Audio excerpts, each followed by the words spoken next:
start a colony or settlement of some kind. They build their home and perhaps some type of a religious edifice, and then not too long after that, something that we would term a school.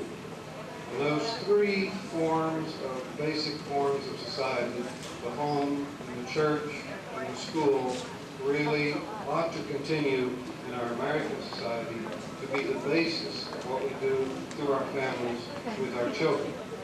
And I'm sure that this is occurring here in this area.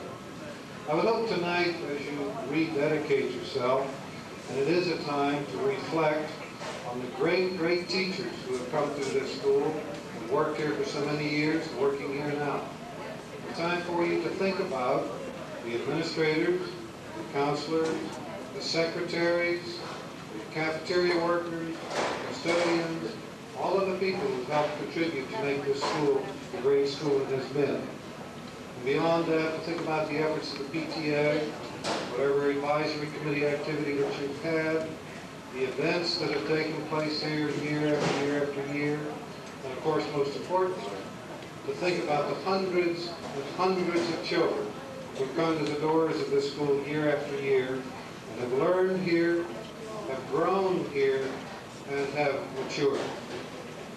You have behind you 25 years of teaching and learning during this time of parental involvement and community participation. And you have developed a tradition of concern, care, and compassion for children. A tradition of teacher-parent cooperation, and a tradition of a commitment for education for all children. And I want to thank each and every one of you, the teachers, the administrators, those who have worked here at the school, the parents, community leaders, and others, for what you have done and what you're doing. And I want to remind you of this effort of rededication tonight as you do this for the children who will be attending Gulfstream in the future. Your children deserve the very best. You have the very best that we can give you in the way of our teachers and our administrators and service personnel. And I hope you as parents and community leaders would give these teachers and administrators the respect that they are due, and to let your children know that you feel that their education is critical, is important to you as parents, and that these people here at the school are going to do their very best to have them become successful in their learning, become successful as young men and young women, and to be the people who in turn, perhaps 25 years from now, will be sitting in a room like this thinking about the 50 years here at Gulfstream. I want to thank you again, John, for the invitation. It is indeed an honor for my wife and I to have been invited here tonight. Thank you. Some principals, and of course, we know that they wanted to be here, but duty calls. You know, principals are pulled in all directions, just like a lot of other people in education. And so we said that on the program, we would just say, reflections by former Gulfstream School administrators, and would not put any names down because we had no way of knowing who would be here. So now, those of you who fit that category, this is your moment on the program. Now, I don't know who's going to volunteer to be first, and so we will just stand back and see who will be the first one to come up to the mic and do some reflecting. We also started to say 2 minutes each, but we know better than that. So we just say reflections, and now we're going to stand back and see who's going to be first. Gulfstream former school administrators, you're on.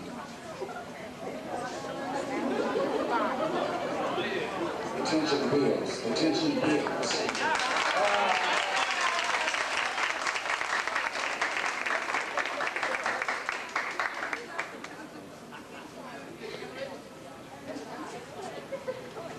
I don't know if I was drafted or if I volunteered. I kept saying some people kept nudging, say, go ahead, go ahead, go ahead. I spent some good years at Gulfstream, and I have grown to love the people here and the students, and I've had fond memories since I have left. And it's always good to meet people who are still here at Gulfstream, and I usually meet them in the shopping centers or in the grocery stores or in some of our travails throughout the community. And I continue to hear the good things that are going on in Gulfstream, the good programs that are being held here, and the good things that are being done for children. And you know, that's the bottom line for all of us being here. It is what we can do for children. And to all of the faculty members who have since retired, since I've left, I just saw Art Say back there in the back, and so many of my other friends that I've seen, and I had a nice chat with Bud Matson, who sort of guided me when I came here. He was retiring, and we spent a nice time together, and he sort of warned me about certain people like Joe Buckley and Ron Arcady. And he told me about you guys, and he told me that Paul Stout was the master of Gulfstream. And so anything I wanted to do, I had to get his approval first. Couldn't do anything without Paul. But thanks to the memories, as Dakota said earlier, and thanks to all of my friends and the faculty, and I still consider you my friends and my family, my extended family. Thank you for the invitation, and thank you for the memories.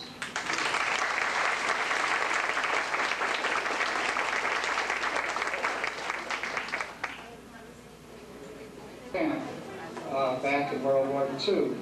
I wasn't there when Jenny was there. That was a few years before my time. But those are unpleasant memories. But then, of course, over the years, you have more memories that are more pleasant. And as I said, my memories here are very pleasant. Seeing some of the faces here that are no longer here, but they're back visiting, and it's real nice to see all of you. And that's about all I have to say. Thank you.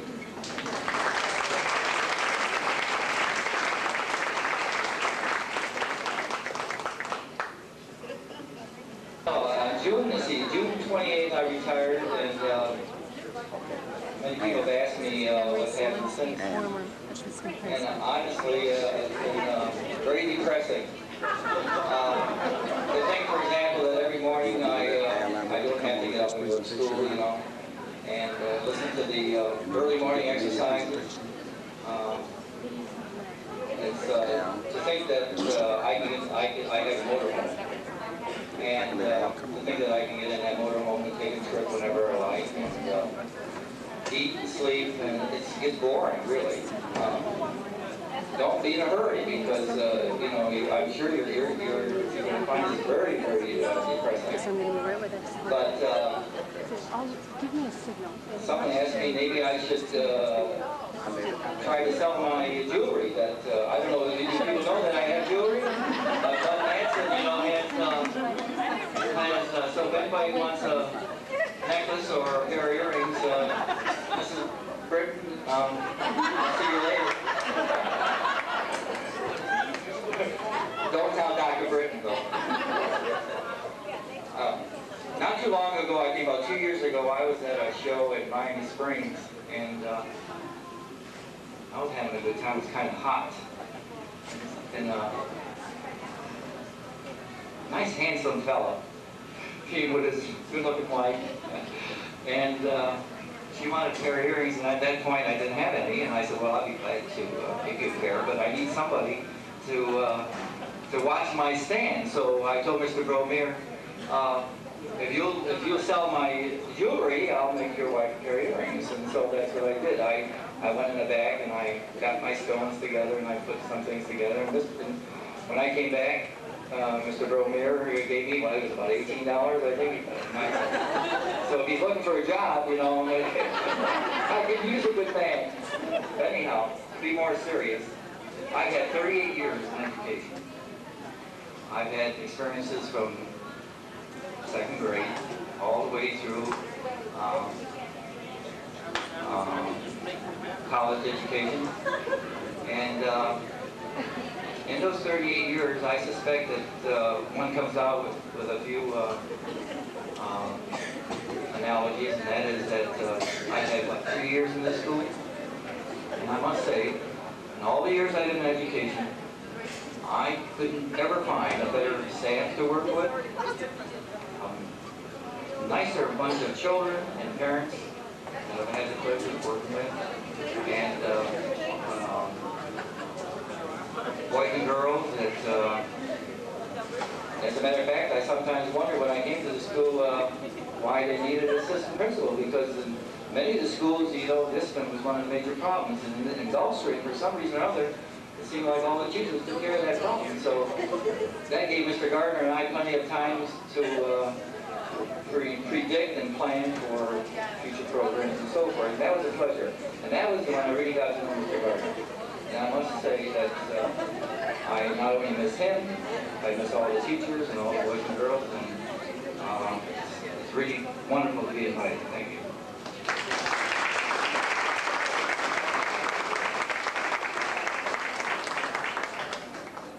Are there any other former administrators here? If so, please don't be bashful.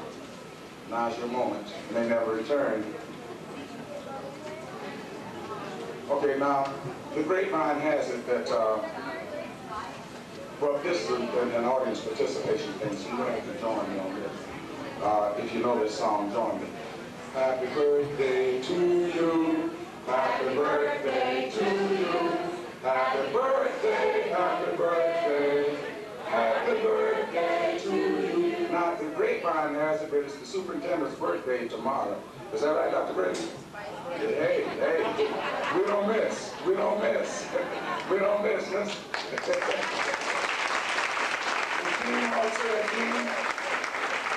Where's Jean? Did you leave?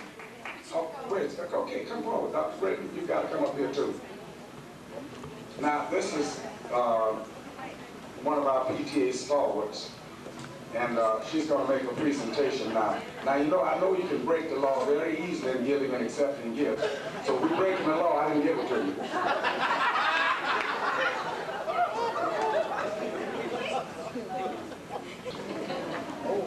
Jean Hawks, who's PTA president in 84-85, presenting the birthday gift to Dr. Whitney.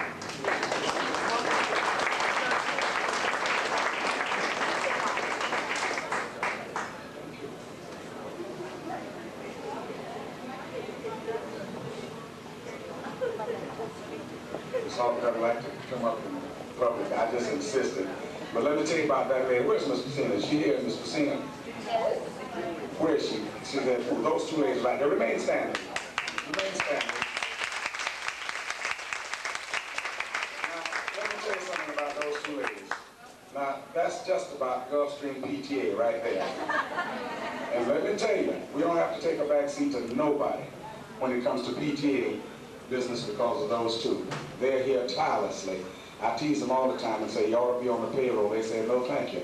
But they're here anyway, and we want you to know we love you and appreciate you. Because without you, we just couldn't do it. What's that? Say it again. We negotiate that or negotiate that. Okay. Now, listen, there are others who function too. But these two just sort of lead the way for us. And we just appreciate them so much. So when their children leave, we don't know if we're going to let them leave or not. They're trying to kill time and wait for you. Mr. Gardner, what should I do now? Al isn't ready. Oh, he's ready. He's ready. This is the way he does it. Okay, let me bring him on with the fanfare that he deserves. I'm bringing on Mr. Al Amorati, who has a place on the program for some presentations. The best physical education teacher in the Dade County school system. And his family, he's over the special ed section, and the children just love him. Al, it's yours.